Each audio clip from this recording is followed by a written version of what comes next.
TNIT Media Awards 2025 ಅಲ್ಲಿ best anchor female ಅವಾರ್ಡ್ನ ಪಡೆದಂತ ನಯನಾ ಪೂಜಾರಿ.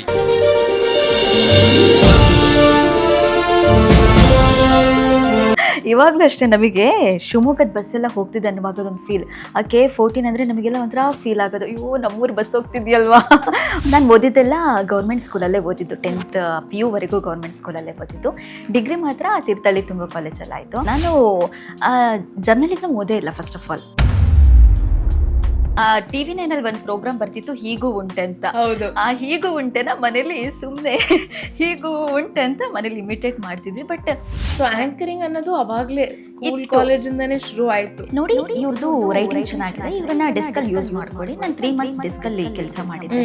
ಯಾರು ಏನೇ ಕೆಲಸ ಕೊಟ್ಟರು ಆಫೀಸಲ್ಲಿ 100% ಕೊಟ್ಟು ಮಾಡ್ತಿದ್ದೆ. 10 ವರ್ಷ 15 ವರ್ಷ ಎಕ್ಸ್ಪೀರಿಯನ್ಸ್ ಆಗಿರೋರೆ ಬೆಸ್ಟ್ ಆಂಕರು, ಆಮೇಲೆ ಬೆಸ್ಟ್ ವಾಯ್ಸ್ ಓವರ್ ಆರ್ಟಿಸ್ಟು, ಹಾಗೆ ಹೀಗಂತ ಅವಾರ್ಡ್ಗಳನ್ನ ತಗೊಳ್ತಿದ್ರು. ಮೇಬಿ ನಾನು ಒಬ್ಳೆ ಅನ್ಕೊಳ್ತೀನಿ ಅಲ್ಲಿ. ಜಸ್ಟ್ 1.5 yearsಗೆ ಬೆಸ್ಟ್ ಆಂಕರಿಂಗ್ ಫೀಮೇಲ್ ತಗೊಂಡಿದ್ದು, ಅದು ನನಗೆ ಬೆಸ್ಟ್ ಮೂಮೆಂಟ್ ಅಂತ ಹೇಳ್ಬೋದು. ಹಾಯ್ ಹಲೋ ನಮಸ್ಕಾರ, ವೆಲ್ಕಮ್ ಟು TNIT ಪಾಡ್ಕಾಸ್ಟ್. ನಮ್ಮ ಹೊಸ ಸೀರೀಸ್ ನಮ್ಮ ಸೆಲೆಬ್ರಿಟೀಸ್. ಹೌದು, TNIT ಮೀಡಿಯಾ ಅವಾರ್ಡ್ಸ್ 2025 ಅಲ್ಲಿ ಬೆಸ್ಟ್ ಆಂಕರ್ ಫೀಮೇಲ್ ಅವಾರ್ಡ್ನ ಪಡೆದಂತ ನಯನಾ ಪೂಜಾರಿ ಅವರು ನಮ್ಮ ಜೊತೆ ಇದ್ದಾರೆ.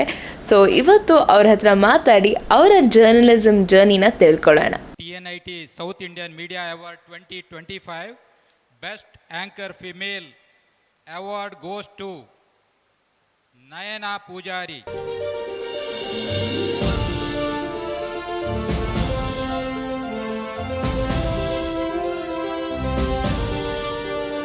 So welcome to TNIT podcast. ನಮ್ಮ ಸೆಲೆಬ್ರಿಟೀಸ್ ನಯನಾ ಅವರೇ, thank you. So best anchor female ಅಂತ ಒಂದು ಅವಾರ್ಡ್ ಪಡ್ಕೊಂಡಿದ್ರೆ, ಬಟ್ ಈ ಆಂಕರಿಂಗ್ ಜರ್ನಿಗಿಂತ ಮುಂಚೆ ನಿಮ್ಮ ಜರ್ನಿ ಹೇಗೆ ಶುರುವಾಯಿತು, ನಿಮ್ಮ ಚೈಲ್ಡ್ಹುಡ್ ಹೇಗಿತ್ತು ಅನ್ನೋದು ತಿಳ್ಕೊಳ್ತೀವಿ. ಫಸ್ಟು ನನ್ನ ಆ್ಯಂಕರಿಂಗ್ ಜರ್ನಿ ಹೇಗಿತ್ತು ಅನ್ನೋದನ್ನು ಆಮೇಲೆ ಹೇಳ್ತೀನಿ. ನನ್ನ ಚೈಲ್ಡ್ಹುಡ್ ಅಂತೂ ಸಿಕ್ಕಾಪಟ್ಟೆ ಮೆಮೊರೀಸ್ ಇದೆ. ಎಸ್ಪೆಷಲಿ ನಾವೆಲ್ಲ ಮಿಡಲ್ ಕ್ಲಾಸ್ ಫ್ಯಾಮಿಲಿಯಿಂದ ಬಂದವರು. ಮತ್ತು ನಾವು ಊರು ಯಾವುದು? ತೀರ್ಥಹಳ್ಳಿ. ಅದು ಕೇಳೋದಕ್ಕೆ ಒಂದು ಚಂದ. ಇವಾಗಲೂ ಅಷ್ಟೇ ನಮಗೆ ಶಿವಮೊಗ್ಗದ ಬಸ್ಸೆಲ್ಲ ಹೋಗ್ತಿದ್ದೆ ಅನ್ನುವಾಗ ಒಂದು ಫೀಲ್. ಆ K14 ಅಂದರೆ ನಮಗೆಲ್ಲ ಒಂಥರ ಫೀಲ್ ಆಗೋದು, ಅಯ್ಯೋ ನಮ್ಮೂರು ಬಸ್ ಹೋಗ್ತಿದ್ಯಲ್ವಾ, ಹೋಗೋಣ ಅಂತ ಅನಿಸುತ್ತೆ. ಅಷ್ಟು ಒಂದು ಸೆಳೆತ ನಮ್ಮೂರಂದರೆ. ಆಮೇಲೆ ತೀರ್ಥಹಳ್ಳಿ ಅಂದರೆ ಯಾವಾಗಲೂ ಒಂದು ರೀತಿ ಮಳೆ ಬರ್ತಾನೇ ಇರುತ್ತೆ. ನಾವು ಏನಂತೀವಿ ಅಂದರೆ ಒಂಥರ ಬಚ್ಚಲು ಮನೆ ಅಂತ. ಮಳೆ ಬರ್ತಾನೇ ಇರುತ್ತೆ. ಬಟ್ ಆ ಮಳೆಯಲ್ಲೂ ನಮಗೆ ಸಿಕ್ಕಾಪಟ್ಟೆ ಮೆಮೊರೀಸ್ ಇತ್ತು. ನಾನು ಓದಿದ್ದೆಲ್ಲ ಗೌರ್ಮೆಂಟ್ ಸ್ಕೂಲಲ್ಲೇ ಓದಿದ್ದು, 10th PU ವರೆಗೂ ಗೌರ್ಮೆಂಟ್ ಸ್ಕೂಲಲ್ಲೇ ಓದಿದ್ದು. ಡಿಗ್ರಿ ಮಾತ್ರ ತೀರ್ಥಹಳ್ಳಿ ತುಂಗ ಕಾಲೇಜಲ್ಲಾಯಿತು. ಬಟ್ ನಮಗೆ ಆ ಗೌರ್ಮೆಂಟ್ ಸ್ಕೂಲಲ್ಲೂ ಸಿಕ್ಕಾಪಟ್ಟೆ ಮೆಮೊರೀಸು. ಇವಾಗಲೂ ನನ್ನ ಫ್ರೆಂಡ್ಸ್ ಎಲ್ಲ ನನಗೊಂದ್ಸಲ ಬಂದು ಹೋಗ್ತಾರೆ. ನನ್ನ ಒಂದು ಬೆಸ್ಟ್ ಮೆಮೊರೀಸ್ನ ನಾನಿಲ್ಲಿ ಹೇಳಲೇಬೇಕು. ನನ್ನ ಫ್ರೆಂಡ್ ರಘುವೀರ್ ಅಂತ ಒಬ್ಬ ಇದ್ದ. ಏನು ಮಾಡ್ತಿದ್ವಿ ನಾವು ಅಂದರೆ, ಸ್ಕೂಲಿಗೆ ಹೋಗಬೇಕಾದ್ರೆ ಪೇರ್ಲೆ ಹಣ್ಣನ್ನು ಕೀಳ್ತಾ ಇದ್ವಿ. ನಾವೆಲ್ಲ ಗೊತ್ತಲ್ವಾ, ಇವಾಗಲೂ ಶಾರ್ಟ್ ಇದ್ವಿ ಸ್ವಲ್ಪ, ಆವಾಗಲೂ ಚಿಕ್ಕಕ್ಕಿದ್ವಲ್ಲ, ನಮಗೆಲ್ಲ ಮರ ಹತ್ತಕ್ಕಾಗ್ತಿರ್ಲಿಲ್ಲ. ಯೂಶ್ವಲಿ ಅವನೇ ಪೇರ್ಲೆ ಹಣ್ಣನ್ನು ಕಿತ್ಕೊಂಡು ಬರ್ತಿದ್ದ. ಒಂದಿನ ಕೀಳೋದಕ್ಕಂತ ಮೇಲೆ ಹತ್ತಿದ್ದಾನೆ. ಹತ್ಬಿಟ್ಟು ನಾವೆಲ್ಲ ಕೊಡೋ ಅಂತ ಹೇಳ್ತಿದ್ದೀವಿ. ಅವ್ನು ಕೊಡೋದಕ್ಕೆ ರೆಡಿ ಇಲ್ಲ. ಕೆಳಗೆ ಬಂದುಬಿಟ್ಟು ಪೇರ್ಲೆ ಹಣ್ಣು ಕೊಡೋ ಅಂದರೆ ಪೇರ್ಲೆ ಹಣ್ಣು ಕೊಡೋದಕ್ಕೆ ರೆಡಿ ಇಲ್ಲ ಅವ್ನು. ಬಟ್ ಅವನ ಹತ್ರ ಒಂದು ಉದ್ದದ ಛತ್ರಿ ಇತ್ತು. ಮಳೆ ಬರ್ತಿರ್ಬೇಕಾದ್ರೆ ಅವ್ನು ಏನು ಮಾಡ್ತಿದ್ದಂದ್ರೆ, ನಮಗೆಲ್ಲ ಹಿಂಗೆ ಬ್ಯಾಗಿಗೆ ಹಾಕ್ಬಿಟ್ಟು, ಅವಾಗೆಲ್ಲ ಒಂದು ಬ್ಯಾಗ್ ಇತ್ತಲ್ವ ಹಿಂಗೆ ಸ್ಕೂಲ್ ಬ್ಯಾಗ್, ಅದಕ್ಕೆ ಹಾಕ್ಬಿಟ್ಟು ಹಿಂಗೆ ಎಳಿಯೋನು. ನಾವು ಬಡಲ್ ಅಂತ ಕೆಳಗೆ ಬೀಳ್ತಿದ್ವಿ. ಸೊ ನಮಗೆ ಸ್ಕೂಲಿಗೆ ಹೋಗ್ಬೇಕಾದ್ರೆ ಬರ್ಬೇಕಾದ್ರೆ ಇದೇ ಕೆಲಸ, ಅವನ ಹತ್ರ ಬೀಳಿಸ್ಕೊಳ್ಳೋದು, ಕೊಡೋ ಅಂತ ಕೇಳೋದು. ಅದೊಂದು ಬೆಸ್ಟ್ ಮೆಮೊರೀಸ್ ನನ್ನ ಚೈಲ್ಡ್ಹುಡ್ಡಲ್ಲಿ. ಆಮೇಲೆ ಇನ್ನು ಸ್ಕೂಲ್ ಡೇಸ್ ಅಂತೂ ಸಿಕ್ಕಾಪಟ್ಟೆ ಚೆನ್ನಾಗಿತ್ತು.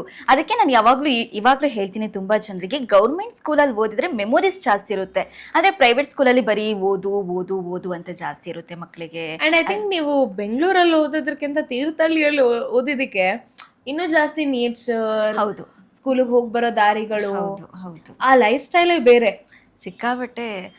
ಅದು ನಮ್ಮ ಮಲೆನಾಡು ಫುಡ್ ಇರ್ಬೋದು, ನಮ್ಮ ಮಲೆನಾಡು ಲೈಫ್ ಸ್ಟೈಲ್ ಇರ್ಬೋದು, ಆ ಭಾಷೆ ಇರ್ಬೋದು, ಅದೆಲ್ಲದೂ ಕೂಡ ತುಂಬ ಚೆಂದ. ಒಂದು ಯುನೀಕ್, ಯಾವಾಗಲೂ ಮಲೆನಾಡು ಅಂದರೆ ಒಂದು ಯುನೀಕ್ ಅನಿಸುತ್ತೆ. ಬೆಸ್ಟ್ ಚೈಲ್ಡ್ಹುಡ್ ನನಗೆ ಸಿಕ್ಕಿರೋದು ಅಂತ ನಾನು ಅಂದ್ಕೊಳ್ತೀನಿ. ಸೊ ನೀವು ಸ್ಕೂಲಲ್ಲಿದ್ದಾಗ ಅಥವಾ ಕಾಲೇಜಿಗೆ ಬಂದಾಗ ಯಾವತ್ತಾದ್ರೂ ಅನ್ಕೊಂಡಿದ್ರ ಆ್ಯಂಕರ್ ಆಗ್ತೀನಿ ಅಥವಾ ಜರ್ನಲಿಸಮ್ನ ಪರ್ಸ್ಯೂ ಮಾಡ್ತೀನಿ ಅಂತ? ಖಂಡಿತವಾಗ್ಲೂ ಇಲ್ಲ. ನಾನು ಜರ್ನಲಿಸಮ್ ಓದೇ ಇಲ್ಲ ಫಸ್ಟ್ ಆಫ್ ಆಲ್. ಓಕೆ, ನಾನು ಸೈನ್ಸ್ ಬ್ಯಾಕ್ಗ್ರೌಂಡಿಂದ ಬಂದಿದ್ದು. ಡಿಗ್ರಿ ಎಲ್ಲ BSc BSc ಓದಿದ್ದು, ಅದು ಫಿಸಿಕ್ಸ್, ಕೆಮಿಸ್ಟ್ರಿ, ಮ್ಯಾಥ್ಸ್. ಈ ಜರ್ನಲಿಸಮ್ ಹೇಳಬೇಕು ಅಂದರೆ ನಾನು ನ್ಯೂಸ್ ಚಾನಲ್ಲು ಅಷ್ಟು ನೋಡ್ತಿರ್ಲಿಲ್ಲ. ನನಗೆ ಅಷ್ಟು ಇಂಟ್ರೆಸ್ಟ್ ಇರಲಿಲ್ಲ ಈ ಫೀಲ್ಡ್ ಬಗ್ಗೆ. ಬಟ್ ನಾನು ಚಿಕ್ಕವಳಿರಬೇಕಾದ್ರೆ ಒಂದ್ಸಲ ಇಮಿಟೇಟ್ ಮಾಡ್ತಿದ್ದೆ ಮನೇಲಿ ಕೂತ್ಕೊಂಡಾಗ.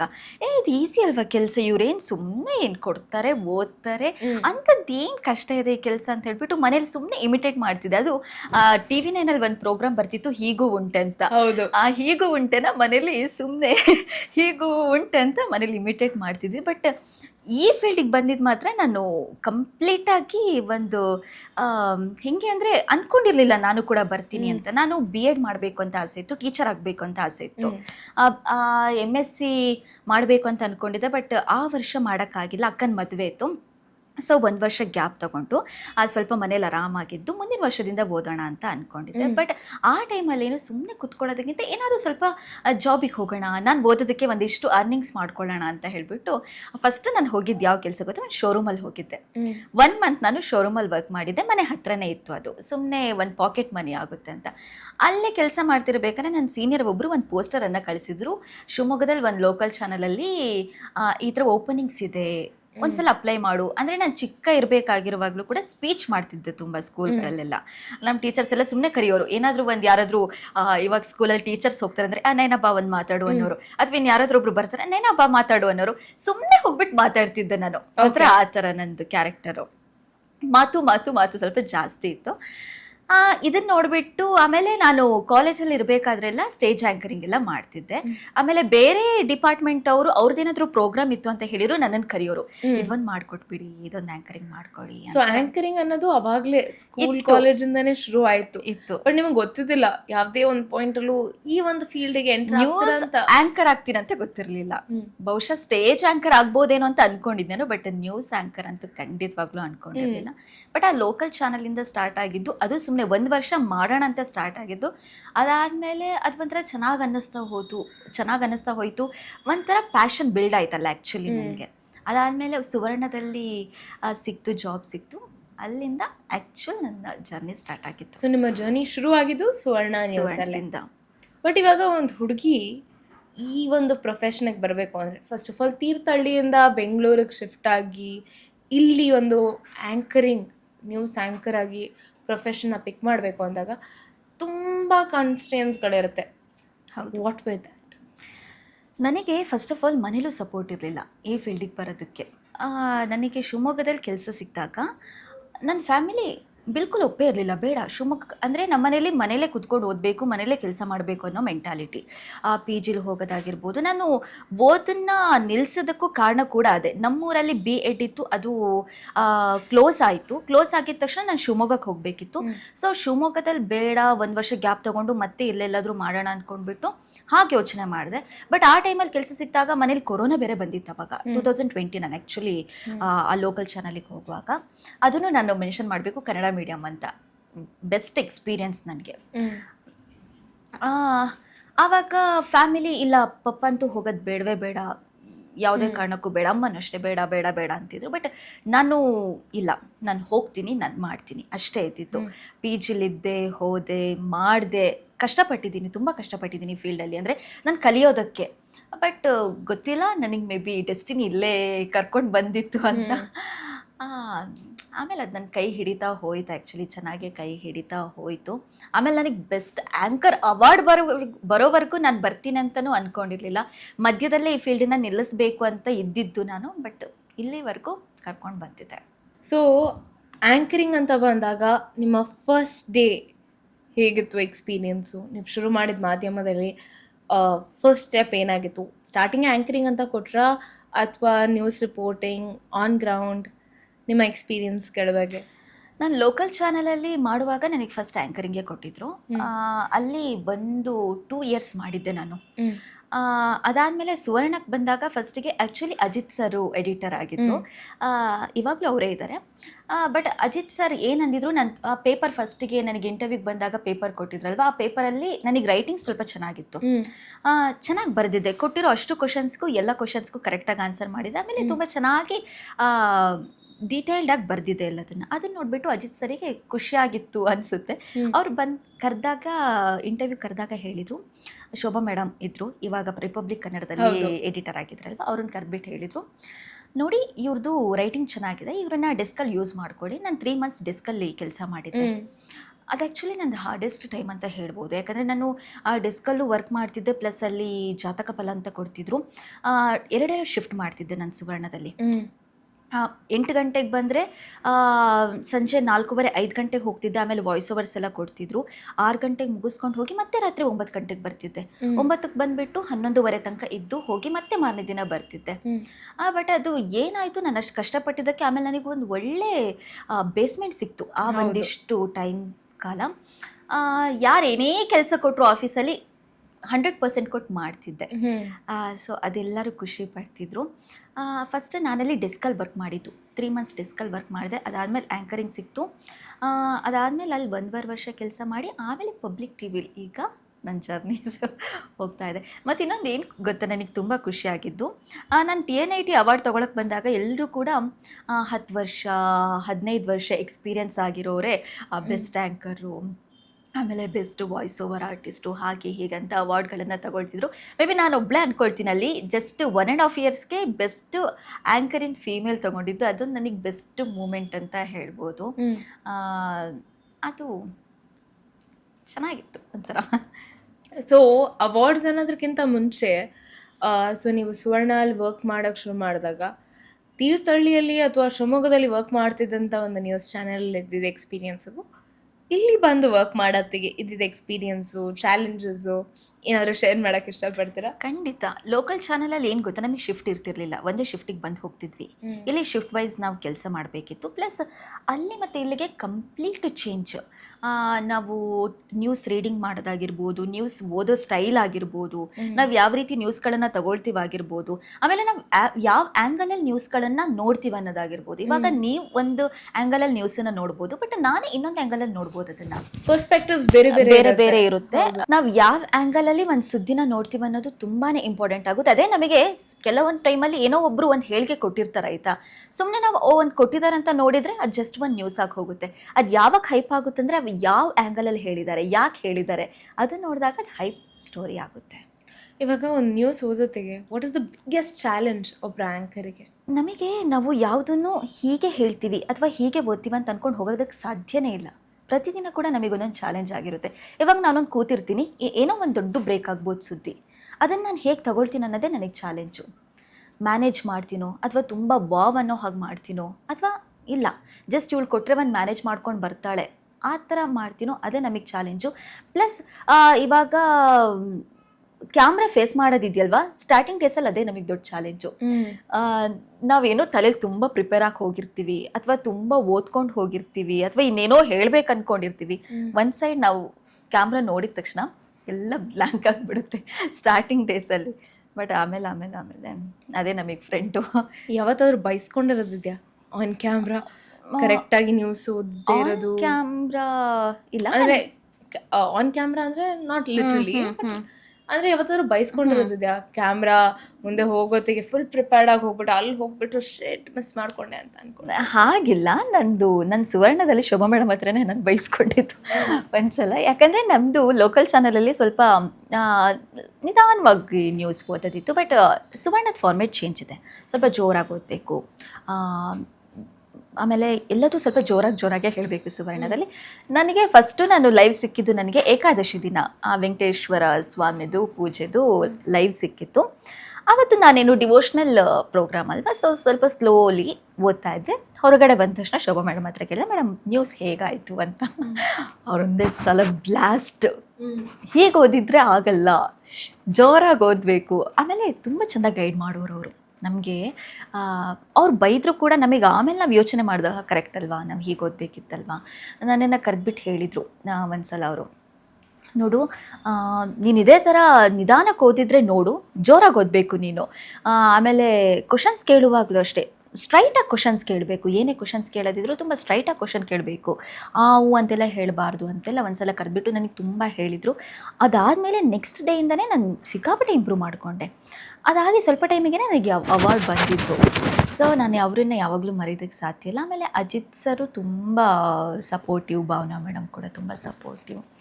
ಅವರೆಲ್ಲ ಚೆಂದ ಗೈಡ್ ಮಾಡ್ತಿದ್ರು ಆ್ಯಕ್ಚುಲಿ ಸುವರ್ಣದಲ್ಲಿ. ಸೊ ಬೈಸ್ಕೊಂಡಿದ್ದಕ್ಕೆ ಅನ್ನೋದಕ್ಕಿಂತ ಜಾಸ್ತಿ ಇನ್ಪುಟ್ಸ್ ತೊಗೊಂಡಿದ್ದೀನಿ ಅನ್ಬೋದು. ಇವಾಗ as an anchor on screen ಅಂದರೆ ಲೈವ್ ಹೋಗಿ ಒಂದು ಆ್ಯಂಕರಿಂಗ್ ಮಾಡೋದಕ್ಕೂ ಅಥವಾ ಒಂದು ಸ್ಟುಡಿಯೋ ಸೆಟಪ್ಪಲ್ಲಿ ನ್ಯೂಸ್ ಓದೋದಕ್ಕೂ ತುಂಬ ವ್ಯತ್ಯಾಸ ಇದೆ. ನಿಮಗೆ ಯಾವ್ದು ಇಷ್ಟ? ನನಗೆ ಒಂಥರ ಎರಡೂ ಇಷ್ಟ ಆಗುತ್ತೆ. ಬಟ್ ಸ್ಟುಡಿಯೋದಲ್ಲಿ ಏನು ಗೊತ್ತಾ, ಅದರಲ್ಲಿ ಓದ್ಬಿಟ್ಟು ನಮಗೆ ಇವಾಗ ಒಂಥರ ಅದೇ ಅಭ್ಯಾಸ ಆಗಿಬಿಟ್ಟಿದೆ. ಇವಾಗ ಒಂದೇ ಸಲ ಹೊರಗಡೆ ಕಳಿಸ್ಬಿಟ್ರೆ ಒಂಚೂರು ಹಿಂಗಿಂಗೆ ಆಗುತ್ತೆ. ಬಟ್ ಓಕೆ, ನನಗೆ ಔಟ್ಸೈಡ್ ಆ್ಯಕ್ಚುಲಿ ಇಷ್ಟ ಆಗುತ್ತೆ.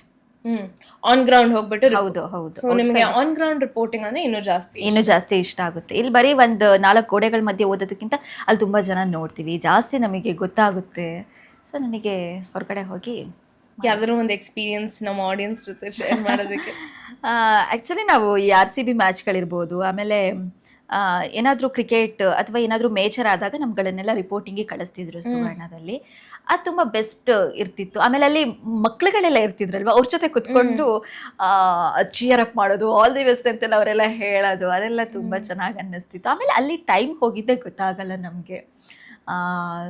ಆಮೇಲೆ ತುಂಬ ಥರದ ಜನಗಳನ್ನು ನೋಡ್ತೀವಿ ಅಲ್ಲಿ, ಜಾಸ್ತಿ ಇನ್ಪುಟ್ ಸಿಗುತ್ತೆ ನಮಗೆ ಒಳಗಡೆ ಕುತ್ಕೊಳ್ಳೋದಕ್ಕಿಂತ. ಆಮೇಲೆ ನಾನು ಒಂದು ಹೇಳ್ತೀನಿ, ಯಾರೇ ಇವಾಗ ಹೊಸದಾಗಿ ಆ್ಯಂಕರಿಂಗ್ ಸ್ಟಾರ್ಟ್ ಮಾಡ್ತಾರೆ ಅಂದರೆ ಅವರು ಫಸ್ಟು ಆ್ಯಂಕರ್ ಆಗೋದಕ್ಕಿಂತ ಮುಂಚೆ ರಿಪೋರ್ಟರ್ ಆಗಬೇಕು. ಇಲ್ಲಾಂತ ಹೇಳಿದರೆ ಡೆಸ್ಕಲ್ಲಿ ವರ್ಕ್ ಮಾಡಬೇಕು, ಇಲ್ಲಾಂತ ಹೇಳಿದರೆ ಬೇರೆ ಯಾವುದಾದ್ರು ಒಂದು ಇದರಲ್ಲಿ ವರ್ಕ್ ಮಾಡಬೇಕು. ಆವಾಗ ನಾವು ಜಾಸ್ತಿ ಕಾನ್ಫಿಡೆಂಟ್ ಆಗಿರ್ತೀವಿ ಸ್ಕ್ರೀನ್ ಮೇಲೆ.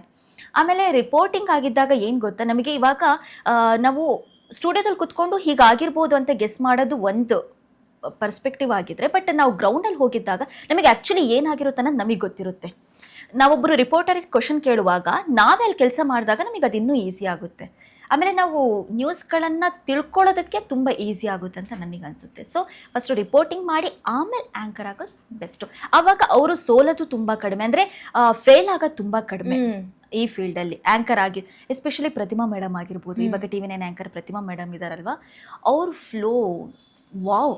ಆ್ಯಕ್ಚುಲಿ ನೀವು ಅಡ್ಮೈರ್ ಮಾಡುವಂಥವ್ರು ಯಾರು ಆ್ಯಂಕರಿಂಗ್ ಅಂತ ಬಂದಾಗ ವಾವ್, ಈ ಥರ ನಾನು ಮಾಡಬೇಕು ಅನ್ನೋ? ನನಗೆ ಅನಿಸಿದ್ದು ಪ್ರತಿಮಾ ಮೇಡಮ್, ಸ್ಟಾರ್ಟಿಂಗ್ ನನಗೆ ಅನಿಸಿದ್ದು ಪ್ರತಿಮಾ ಮೇಡಮು. ಭಾವನಾ ಮೇಡಮು ತುಂಬ ಅಜಿತ್ ಸರ್ದು ನರೇಶನ್ ಇದೆಯಲ್ವಾ, ನಾವು ಆ ಆ್ಯಂಗಲಲ್ಲಿ ಯೋಚನೆ ಮಾಡಿರಲ್ಲ. ನಾವು ಇಷ್ಟು ತಿಳ್ಕೊಂಡಿರುವಾಗ ಅವರು ಒಂದು ಅದ್ರದ್ದು 10% ತಿಳ್ಕೊಂಡಿರ್ತಾರೆ. ಎಸ್ಪೆಷಲಿ ಅವ್ರದ್ದು 8:30ಗೆ ಎಲ್ಲಿದ್ರೂ ಬಂದು ಕುತ್ಕೊಂಡು ಬಿಡ್ತಿದ್ವಿ ನಾವು. ಅವರು ಹೇಳೋ ಸ್ಟೈಲ್ ಆಗಿರ್ಬೋದು, ತಗೊಳ್ಳೋ ರೀತಿ ಆಗಿರ್ಬೋದು, ತುಂಬ ಇನ್ಸ್ಪೈರ್. ನ್ಯೂಸ್ ಅಥವಾ ಜರ್ನಲಿಸಮ್ ಅಲ್ಲ ಅಂದಿದ್ರೆ ಏನಾಗ್ತಿದ್ರಿ? ಟೀಚರ್ ಆಗ್ತಿದ್ದೆ. ಸೊ ನೀವು ಆವಾಗಲೇ ಹೇಳಿದ್ರಿ ಸೈನ್ಸ್ ಬ್ಯಾಕ್ಗ್ರೌಂಡು, ಟೀಚಿಂಗ್ ಅಂತ ಮಾಡಬೇಕು ಅಂತ ಇದ್ದೆ, ಗವರ್ಮೆಂಟ್ ಸ್ಕೂಲು ಅಂತ, ಫ್ಯಾಮಿಲಿ ಸಪೋರ್ಟ್ ಇದೆಲ್ಲ.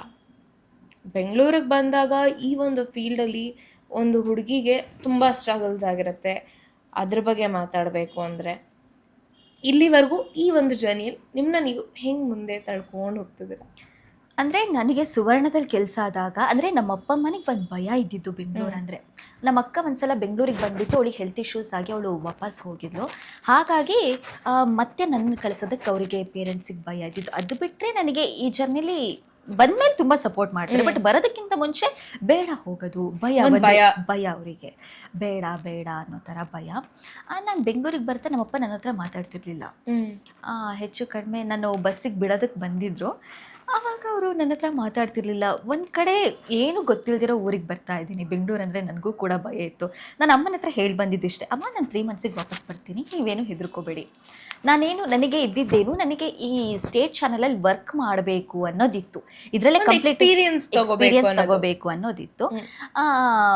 ಹಾಗಾಗಿ ನಾನು 3 ಮಂತ್ಸಿಗೆ ಬರ್ತೀನಿ. ಓಕೆ 3 ಮಂತ್ಸಿಗೆ ಬರ್ತಾಳಲ್ಲ, ಸಮಾಧಾನ ನಾವು ಮನೆಗೆ, ಓಕೆ ವಾಪಸ್ ಬರ್ತಾಳಲ್ವಾ ಅಂತ. ಬಟ್ ಇಲ್ಲಿಗೆ ಬಂದಮೇಲೆ ಅದು ಹೇಳ್ಕೊಂಡು ಹೋಗ್ತಿದೆ ನನ್ನನ್ನು. ಬಟ್ ಇವಾಗ ಯಾವ ಹಂತದಲ್ಲಿದ್ದೀನಿ ಅಂದರೆ ಏನಾದರೂ ಬಿಡಬಾರ್ದು ಆ ಥರ. ಪ್ರತಿದಿನ ಬರೋ ಚಾಲೆಂಜ್ಗಳಾಗಿರ್ಬೋದು, ಆಮೇಲೆ ನಮ್ಮನ್ನು ನಾವು ಊರಿಗೆ ಹೋದಾಗ ರೆಕಗ್ನೈಸ್ ಮಾಡೋ ರೀತಿ ಆಗಿರ್ಬೋದು, ನಾನು ಫಸ್ಟ್ ಹೇಗಿದ್ದೆ ಇವಾಗ ಈ ಒಂದು ಆ್ಯಂಕರಿಂಗ್ ಸ್ಟಾರ್ಟ್ ಮಾಡಿದ ಮೇಲೆ ಅವ್ರನ್ನ ನೋಡೋ ರೀತಿ ಆಗಿರ್ಬೋದು ಕಂಪ್ಲೀಟ್ ಚೇಂಜ್ ಆಗಿದೆ. ಸೊ ಅದೆಲ್ಲ ನೋಡುವಾಗ ಖುಷಿ ಅನಿಸುತ್ತೆ, ಬಂದಿದ್ದಕ್ಕೆ ಸಾರ್ಥಕ ಆಯಿತು. ಆಮೇಲೆ ಖುಷಿ ಇದೆ ಇವಾಗ ಈ ಕೆಲಸದ ಬಗ್ಗೆ. ಯಾವತ್ತಾದ್ರೂ ಯೋಚನೆ ಮಾಡಿದ್ರಾ ಈ ಒಂದು ಪ್ರೊಫೆಷನ್ಗೆ ಬಂದಮೇಲೆ ಯಾಕೋ ಇದು ಸೆಟ್ ಆಗ್ತಿಲ್ಲ, ವಾಪಸ್ ಊರಿಗೆ ಹೊಟ್ಟೋಗೋಣ ಅಂತ ಸಂದರ್ಭಗಳು ಯಾವ್ದಾದ್ರು ಬಂದಿತ್ತಾ? ಬಂದಿದೆ. ಒಂದು ಸಲ ನಾನು ಆನಿಯರಲ್ಲಿ ಒಂದು ಮಿಸ್ಟೇಕ್ ಮಾಡಿದ್ದೆ. ಆವಾಗ ನನ್ನ 3 days ಆಫ್ ಏರ್ ಮಾಡಿಬಿಟ್ಟಿದ್ರು. ಸೊ ಆವಾಗ ಕಂಪ್ಲೀಟ್ ನಾನು ಡಿಪ್ರೆಷನ್ ಹೆಚ್ಚು ಕಡಿಮೆ, ನನಗಿದು ಆಗ್ತಿಲ್ಲ.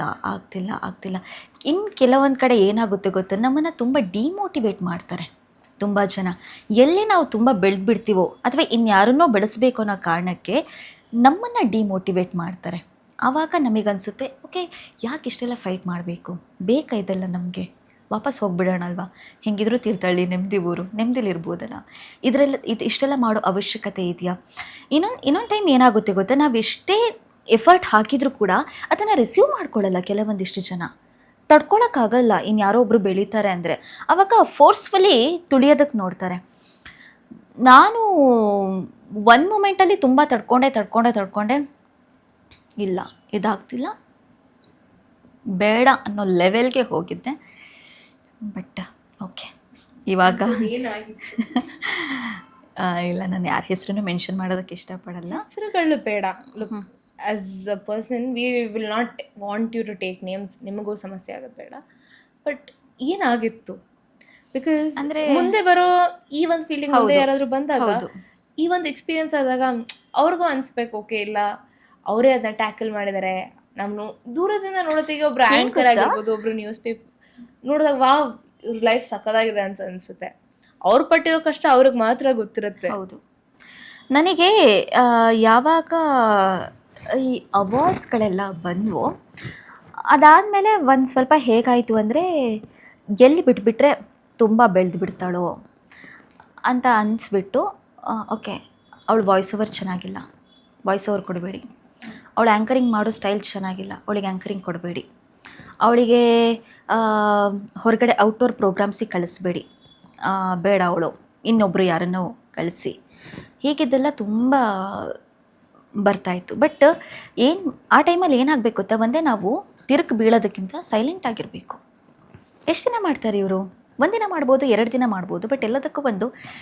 ಆವಾಗ ನಾನು ಹುಡುಕಿದ್ದು ಬೇರೆ ಆಪ್ಷನ್. ಸೊ ಹಾಗೆ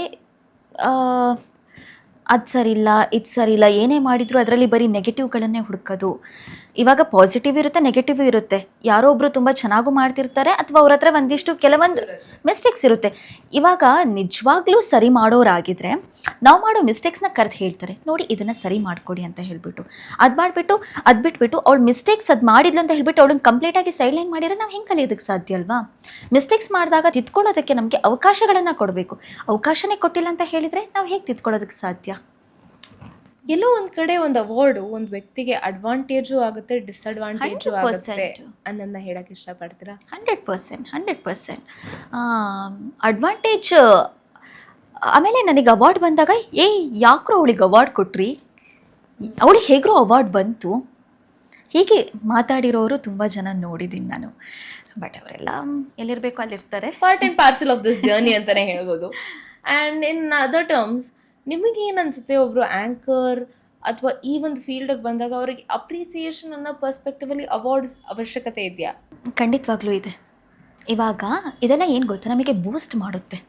ನಾವು ಮಾಡೋ ಕೆಲಸಕ್ಕೆ ನಾವು ಸುಮ್ಮನೆ ಏನೋ ಕೆಲಸ ಮಾಡ್ತಿರ್ತೀವಿ.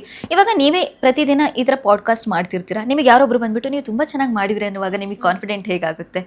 ಒಂದು ಸ್ಟೆಪ್, ನಾನು ಇನ್ನೂ ಚೆನ್ನಾಗಿ ಮಾಡಬೇಕು, ನಾನು ಇನ್ನೂ ಜಾಸ್ತಿ ಮಾಡಬೇಕನ್ಸುತ್ತೆ. ನಮಗೆ ಈ ಥರ ಅವಾರ್ಡ್ಸ್ಗಳು ಬಂದಾಗ ಏನಾಗುತ್ತೆ ಗೊತ್ತಾ, ನಾವು ಸುಮ್ಮನೆ ಕೆಲಸ ಮಾಡ್ತಿರ್ತೀವಿ. ನಾವು ಕೆಲಸ ಮಾಡೋದನ್ನು ಇದು ಡಬಲ್ ಮಾಡುತ್ತೆ, ನಮ್ಮನ್ನು ಬೂಸ್ಟ್ ಮಾಡುತ್ತೆ, ನಮ್ಮ ಕಾನ್ಫಿಡೆನ್ಸ್ನ ಜಾಸ್ತಿ ಮಾಡುತ್ತೆ. ಸ್ಕ್ರೀನಲ್ಲಿ ಓಕೆ ನನಗೆ ಅವಾರ್ಡ್ ಬಂದಿದೆ, ನನ್ನ ಜವಾಬ್ದಾರಿನ ಜಾಸ್ತಿ ಮಾಡುತ್ತೆ.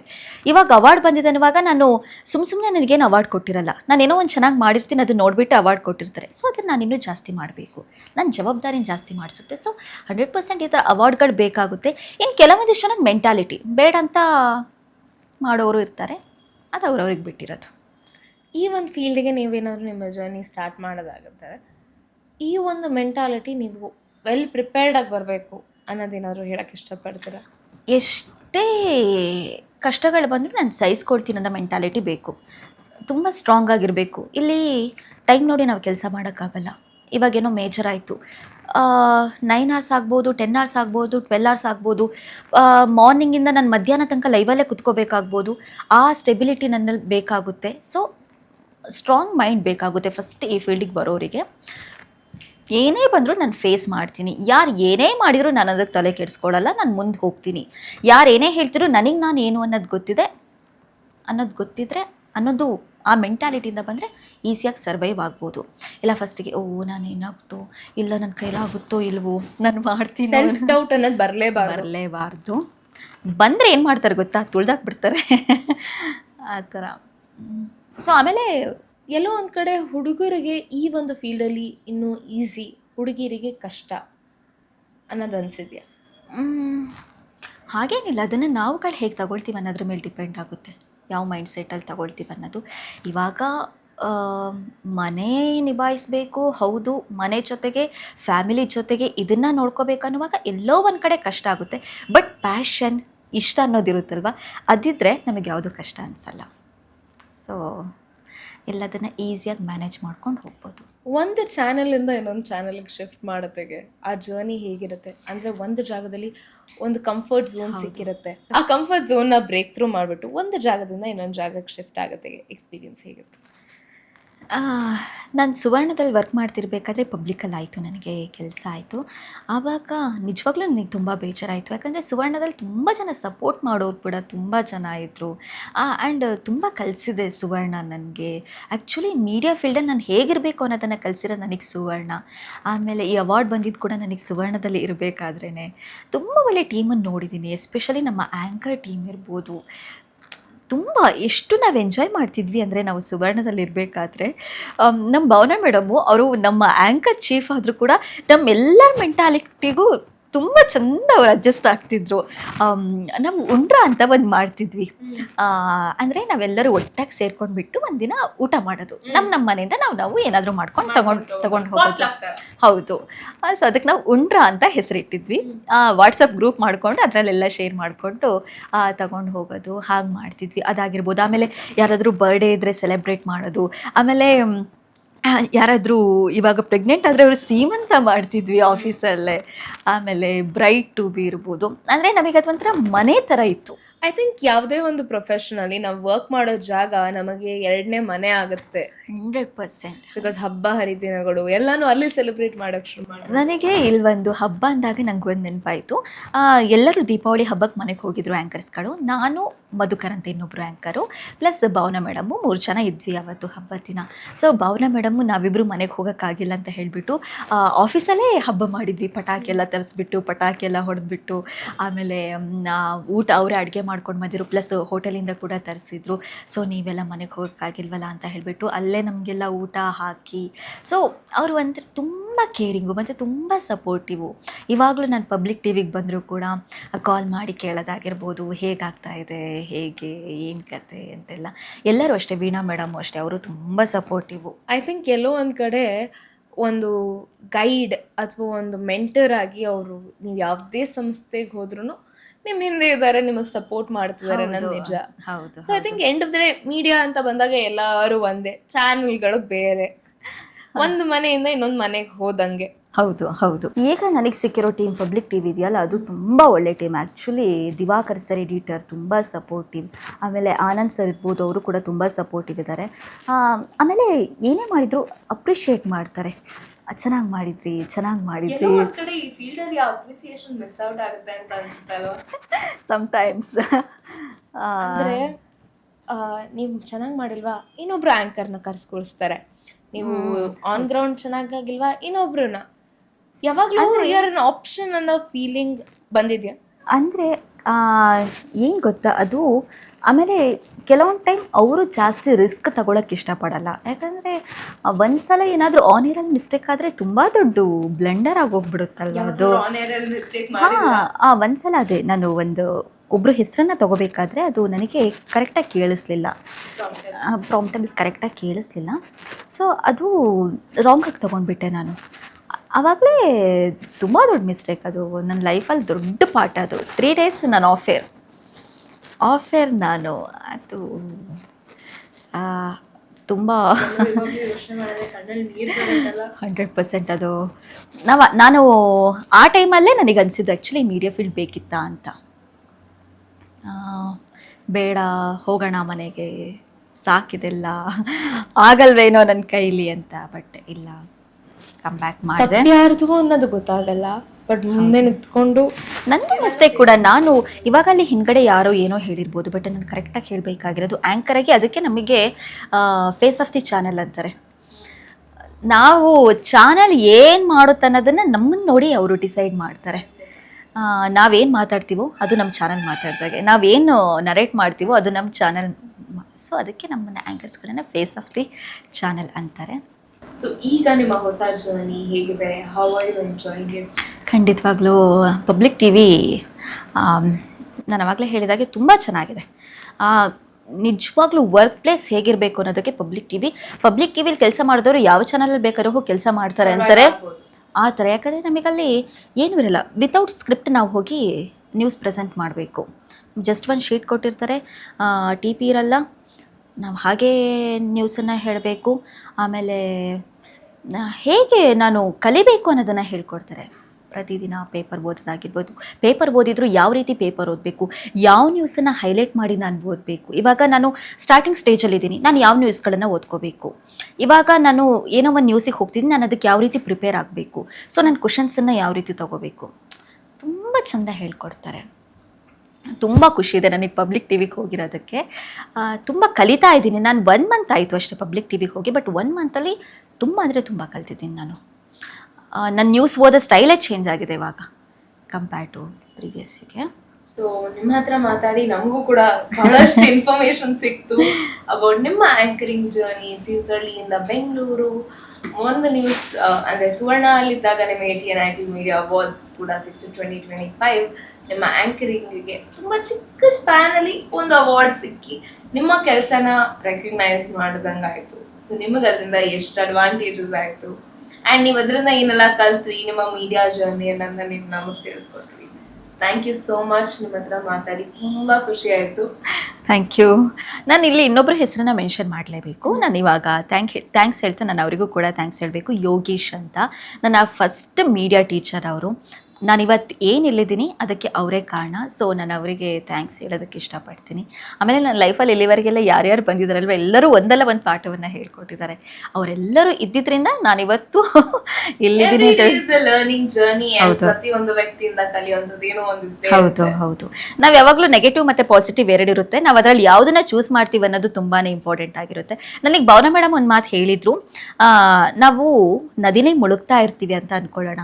ನನ್ನ ಕಾಲಿಗೆ ಬಲೆ ಸಿಕ್ಕಾಕೊಂಡಿದೆ, ನಾನು ಬಲೆ ಹೇಗೆ ಬಂತು, ಬಲೆನ ಯಾರು ಹಾಕಿದ್ರು ಅಂತ ಯೋಚನೆ ಮಾಡ್ತಾ ಇದ್ರೆ ನಾನು ನದಿಲಿ ಮುಳುಗಿ ಹೋಗ್ಬಿಡ್ತೀನಿ. ಬಟ್ ನಾನು ಬಲೆಯಿಂದ ಹೇಗೆ ಬಿಡಿಸ್ಕೊಂಡು ಮೇಲೆ ಬರ್ತೀನಿ ಅನ್ನುವಾಗ ಮಾತ್ರ ನಾನು ಸರ್ವೈವ್ ಆಗೋದಕ್ಕೆ ಸಾಧ್ಯ. ಸೊ ಪ್ರಾಬ್ಲಮ್ಸ್ ಹೇಗೆ ಬರುತ್ತೆ ಅನ್ನೋದ್ರ ಮೂಲ ಹುಡುಕೋದಕ್ಕಿಂತ ನಾವು ಹೇಗೆ ಅದರಿಂದ ಹೊರಗೆ ಬರ್ತೀವಿ ಅನ್ನೋ ತುಂಬಾ ಇಂಪಾರ್ಟೆಂಟ್ ಆಗುತ್ತೆ. ಸೊ ಪ್ರಾಬ್ಲಮ್ಸ್ ಎಲ್ಲ ಲೈಫಲ್ಲೂ ಬರುತ್ತೆ, ಬಟ್ ಅದನ್ನು ಓವರ್ಕಮ್ ಮಾಡಬೇಕು. ನಾವು ಹೊರಗೆ ಬಂದು ನಾವೇನು ಅನ್ನೋದನ್ನು ಪ್ರೂವ್ ಮಾಡಿದಾಗ ಮಾತ್ರ ಪ್ರಾಬ್ಲಮ್ಸ್ ಕೊಟ್ಟವರಿಗೆ ನಾವು ಆನ್ಸರ್ ಕೊಟ್ಟಂಗೆ ಆಗುತ್ತೆ. That's so inspiring. I think ಮುಂದೆ ಈ ಒಂದು ಜರ್ನಿನ ಶುರು ಮಾಡ್ಕೊಳ್ಳೋ ಪ್ರತಿಯೊಬ್ಬರಿಗೂ ತುಂಬ ವಿಷಯಗಳು ಕಲ್ತ್ಕೊಂಡಂಗಾಯಿತು. Thank you so much. ಇವತ್ತು ಟೈಮ್ ಮಾಡಿಕೊಂಡು ನಮಗೋಸ್ಕರ ಬಂದು ಈ ಒಂದು ಪಾಡ್ಕಾಸ್ಟಿಗೆ ಟೈಮ್ ಕೊಟ್ಟಿದ್ದಕ್ಕೆ thank you so much. Thank you. ನಿಮಗೂ ಕೂಡ ತುಂಬ ನನ್ನ ಲೈಫಿನ ಜರ್ನಿ ಒಂದ್ಸಲ ಹೀಗೆ ಪಾಸ್ ಆದಾಗಾಯಿತು. Thank you so much. So ಈ ಒಂದು ಪಾಡ್ಕಾಸ್ಟಲ್ಲಿ ನಾವು ನಮ್ಮ ಸೆಲೆಬ್ರಿಟೀಸ್ ಬಗ್ಗೆ ತಿಳ್ಕೊಂಡ್ವಿ, ಅವರ ಜರ್ನಲಿಸಮ್ ಜರ್ನಿ ಬಗ್ಗೆ ತಿಳ್ಕೊಂಡ್ವಿ. ಮೀಡಿಯಾ ಅಂತ ಬಂದಾಗ ಹೊಸದೇನಾದ್ರೂ ದಿನ ಕಲಿಯೋಂಥದ್ದು ಇದ್ದೇ ಇರುತ್ತೆ. ಸೊ ಅವ್ರು ಇಷ್ಟು ವರ್ಷದ ಜರ್ನಿಯಲ್ಲಿ ಅವ್ರು ಕಲ್ತಿರೋದ್ರ ಬಗ್ಗೆ ನಾವು ತಿಳ್ಕೊಂಡಿದ್ದೀವಿ. ಇನ್ನಷ್ಟು ಪಾಡ್ಕಾಸ್ಟ್ಗಳಿಗೆ TNIT ಕನ್ನಡನ ಫಾಲೋ ಮಾಡಿ, ಸಬ್ಸ್ಕ್ರೈಬ್ ಮಾಡಿ ಆ್ಯಂಡ್ ಸ್ಟೇ ಟ್ಯೂನ್ಡ್.